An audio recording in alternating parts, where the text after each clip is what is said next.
Louvado seja nosso Senhor Jesus Cristo. Nós vamos fazer o comentário à Quinta-feira Santa deste ano A, Mateus, na missa do Lava-Pés, a instituição da Eucaristia, nosso 18º encontro. A celebração da ceia do Senhor na quinta à tarde é a primeira celebração do Tríduo Pascal. Esta celebração é constituída de 3 dias, quinta, sexta e sábado, que na verdade forma um único dia. São Paulo nos fala na primeira carta aos Coríntios, capítulo 11, versículo 23, sobre a instituição da Eucaristia. Esta carta e o texto aqui de São Paulo é o mais antigo que os evangelhos de Mateus, Marcos, Lucas e João. É a primeira referência que se faz da celebração eucarística que o Senhor entregou à Igreja para que a celebrássemos. A celebração da ceia do Senhor inclui sempre o relato do que Jesus fizera e dissera quando ia ser entregue à sua paixão, voluntariamente. Ele aceita, seguido da comunhão do pão e do vinho, corpo e sangue de Cristo. Como vemos no 1 Coríntios, capítulo 11, versículo 27 e 28, que foi evoluindo durante os séculos.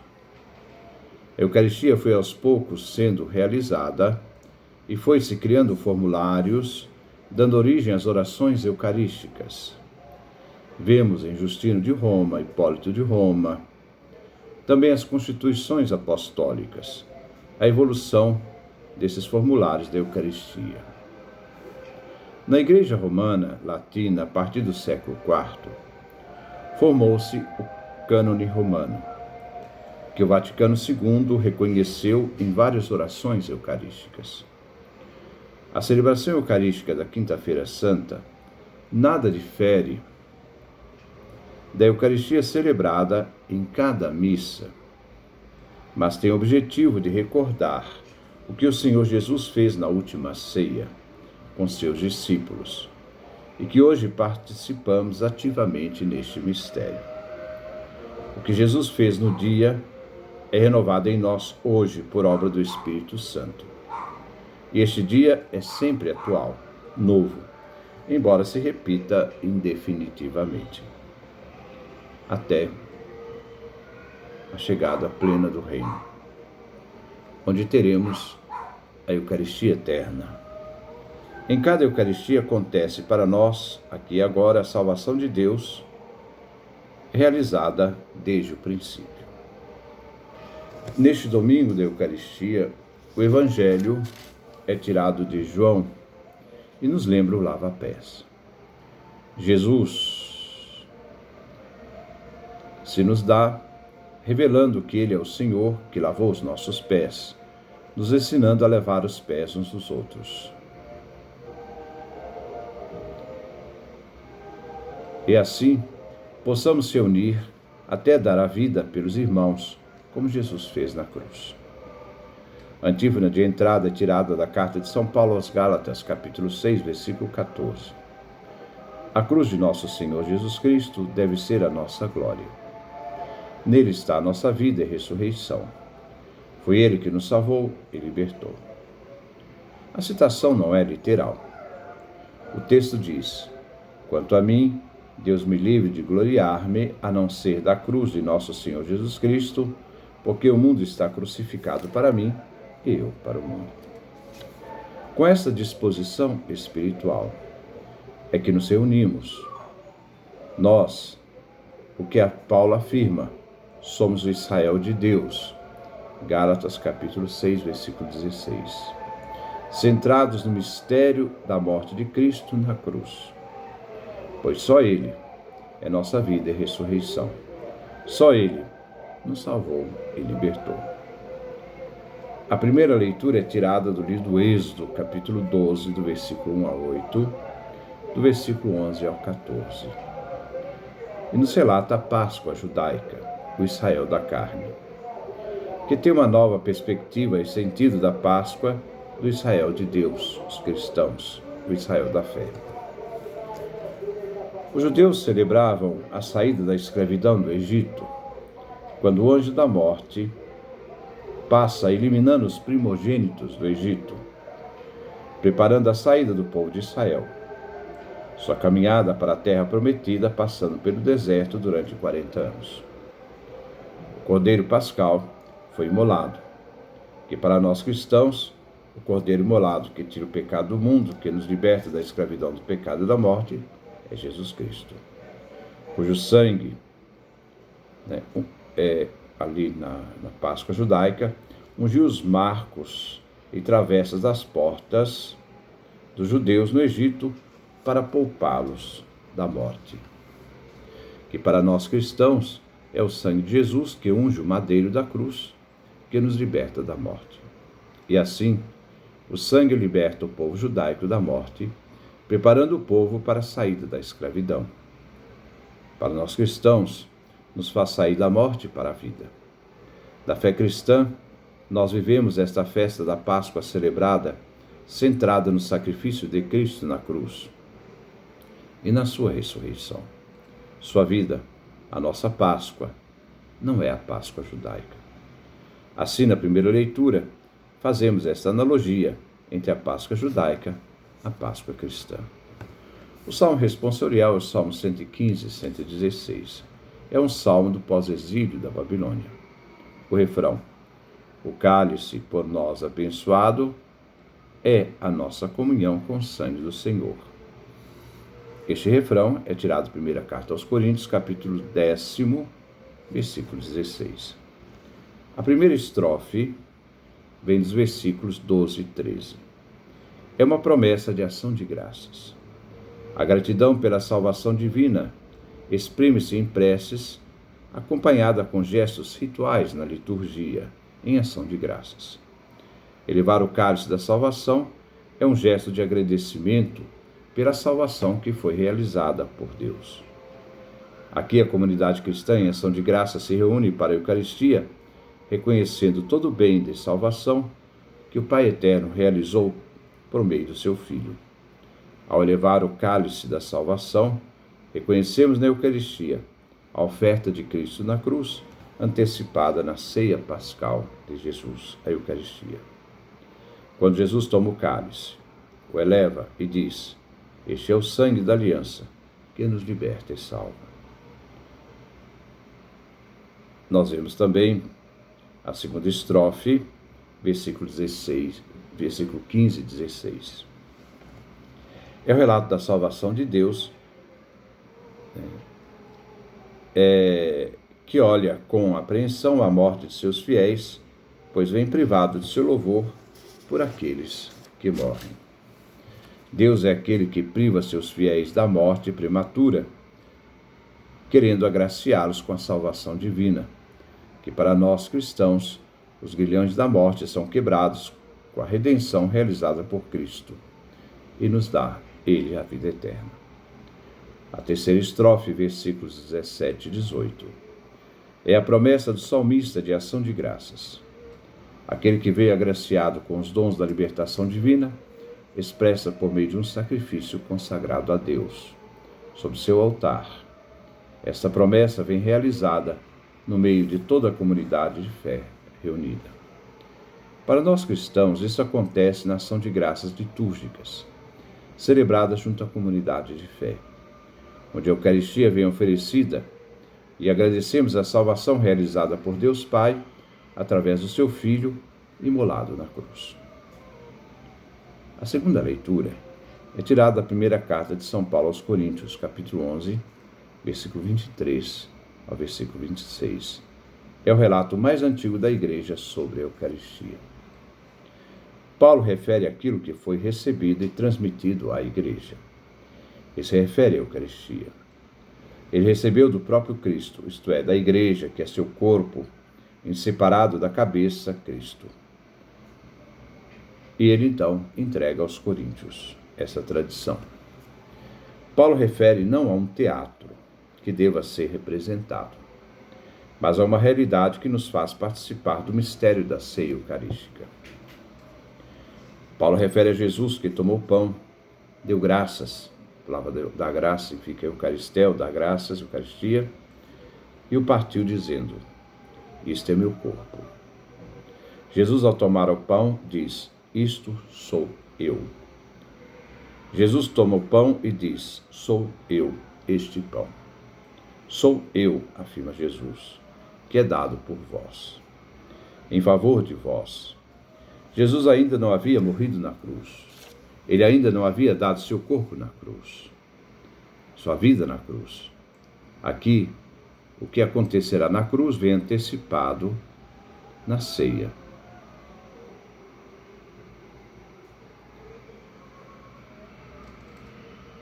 Então, aquilo que acontecerá na cruz vem antecipada na ceia. E os discípulos participam neste momento do mistério da cruz, antes de que Jesus morresse nela. Jesus acrescenta uma ordem: fazei isto em minha memória.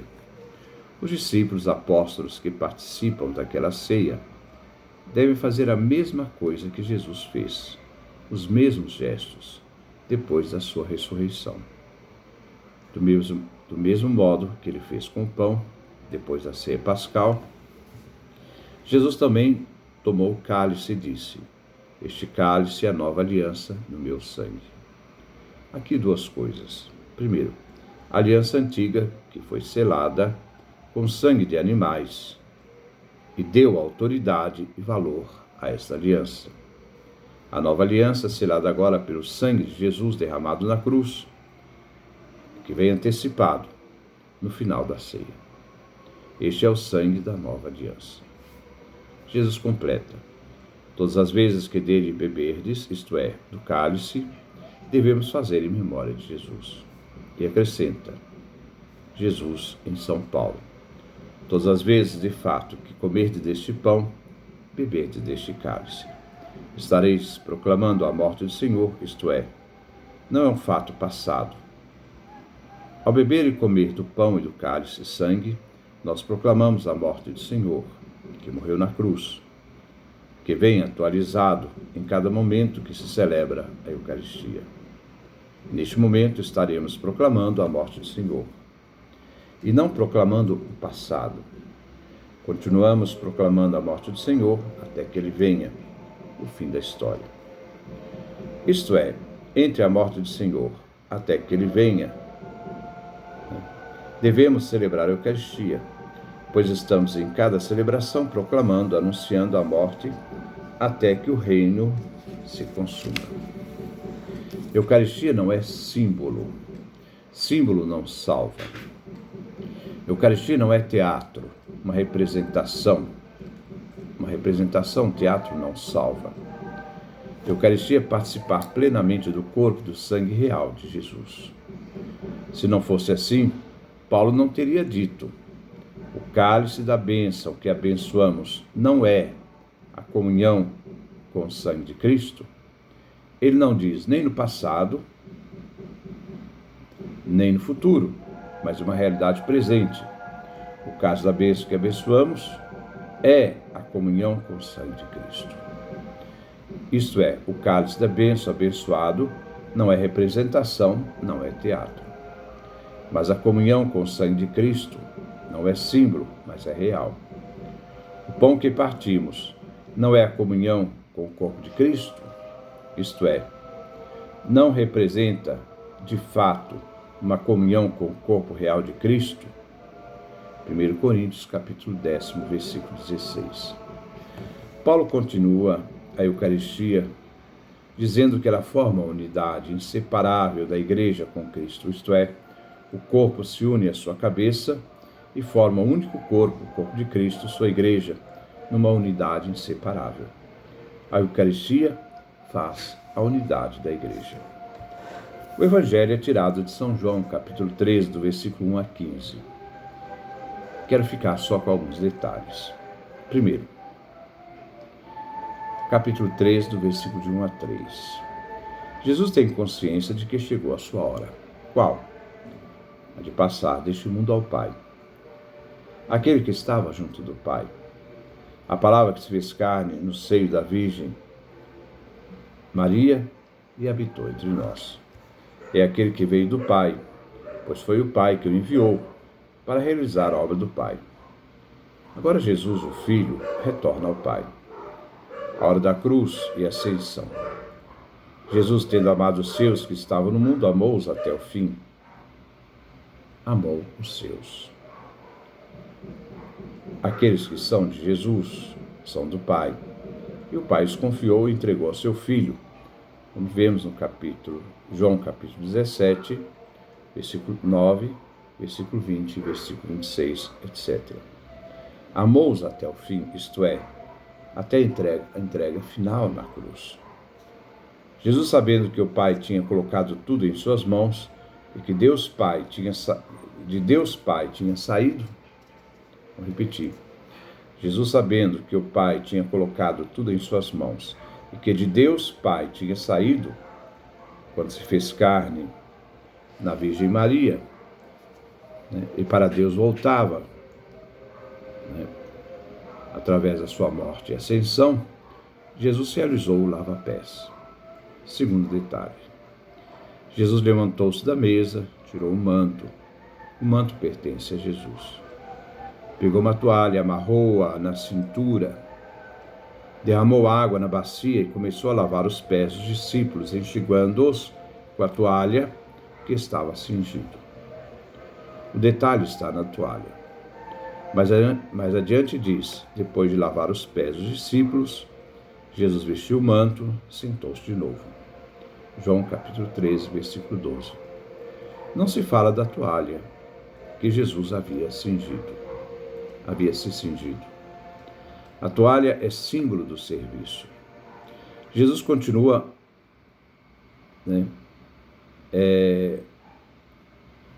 unido a esta toalha, porque o grande lava-pés, o grande serviço será realizado na cruz. Então ele continua cingido dessa toalha. Por isso os artistas colocam Jesus pregado na cruz, cingido com uma toalha. É na cruz que Jesus realiza o seu maior serviço, o seu lava-pés, quando lava os pecados da humanidade. Para João, a toalha não é tirada, ela é levada até a cruz. Sinal de Jesus, como verdadeiro servidor que dá sua vida na cruz. Terceiro detalhe. Jesus é mestre e Senhor. Ele lavou os pés num serviço de servo, para ensinar a lavar os pés uns dos outros, os irmãos. Ele nos deu o exemplo para que lavemos os pés uns dos outros. Ora, se dar a vida é o maior serviço realizado por Jesus, dando-nos exemplo, devemos, como Jesus, dar também a vida pelos outros, vivendo o amor maior. Ninguém tem amor maior do que aquele que dá a vida pelos amigos. João capítulo 14, versículo 13. A antífona de comunhão é tirada da primeira carta aos Coríntios, capítulo 11, do versículo 24 e 25. Este é o corpo que será entregue por vós, este é o cálice da nova aliança, no meu sangue, diz o Senhor. Todas as vezes que os receberdes, fazei-o em minha memória. A igreja comungante tem consciência de que comunga ao próprio Jesus em seu corpo, sangue, alma e divindade. E que em missão é chamada a viver o amor maior, dar a vida pelos irmãos. Esse é o comentário da Quinta-feira Santa. Que Deus nos dê a sua graça, a sua bênção, a sua face resplandeça sobre nós.